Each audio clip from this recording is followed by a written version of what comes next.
Testing natin ito mga sir kung ano, kung anong, kung mag high speed talaga siya. Gamitan natin ng ano, ng kable. Meron akong pang testing mga sir. Ayan. Tingnan nyo mga sir yung speedometer. Ito mga sir yung speedometer. Sabi ni sir kasi kahit mabagal daw ang takbo, napalo na raw sa high speed yung ano, kunting usad lang daw, high speed na yung speedometer. Yun. Yun, mahina lang yung pihit ko niyan mga sir, pero ayan oh. Yun oh. Yan. Halos mag 360 na siya. Kunting pihit ko lang yan mga sir.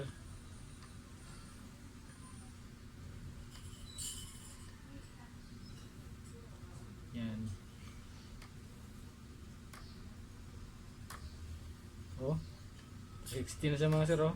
Nag 360 na nga oh. Yan. Buksan natin ito mga sir.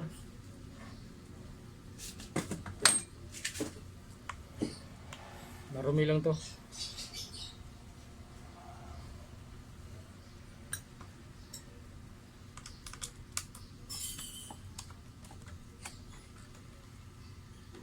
Parang sinubukan na rin itong i-repair dati ah. Bagong kuha lang na ito ng may-ari mga sir eh. Kakabili lang doon nila. Second hand.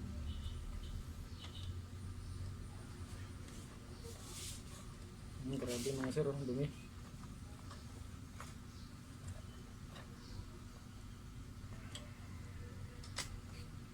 Yan, kita nyo mga sir, yan, dumi.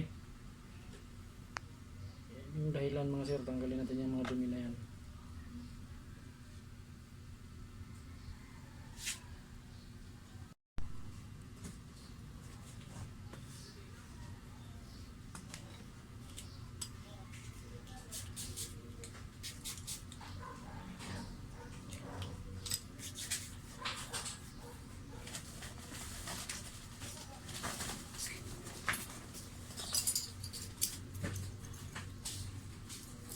Ito mga sir, may huwagang kutsara oh. Ito lang yung pantanggal ko dito eh.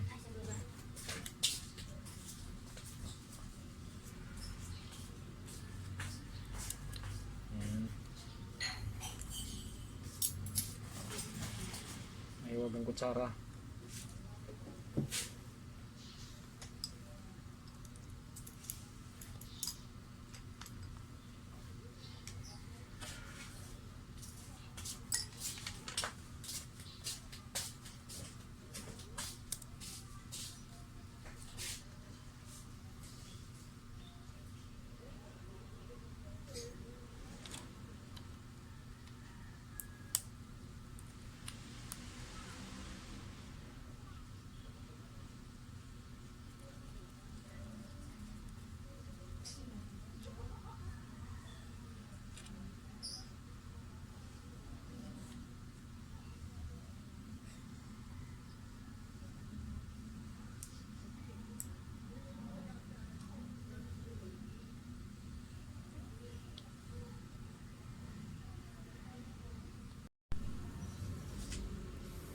Ito na mga sir oh, yan.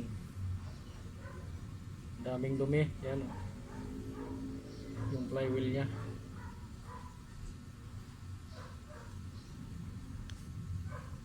Yan, namumuo. Namumuo yung mga grasa mga sir, kaya ganun siya.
pinto yan, dalaw kabila.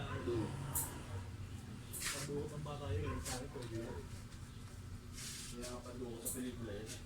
Kaya nga pagbuhot sa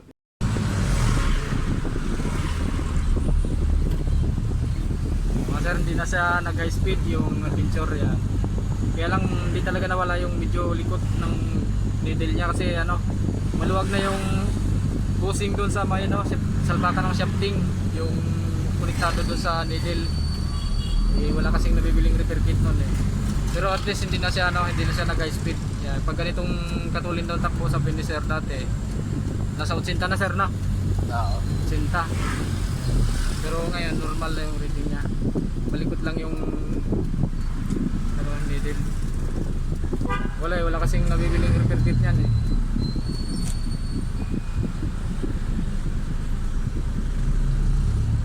Mga ganitong ano sir, ganitong usad lang. mga 20, Mga 40. ano, 40. Ganun. Ah. Ngayon normal na siya.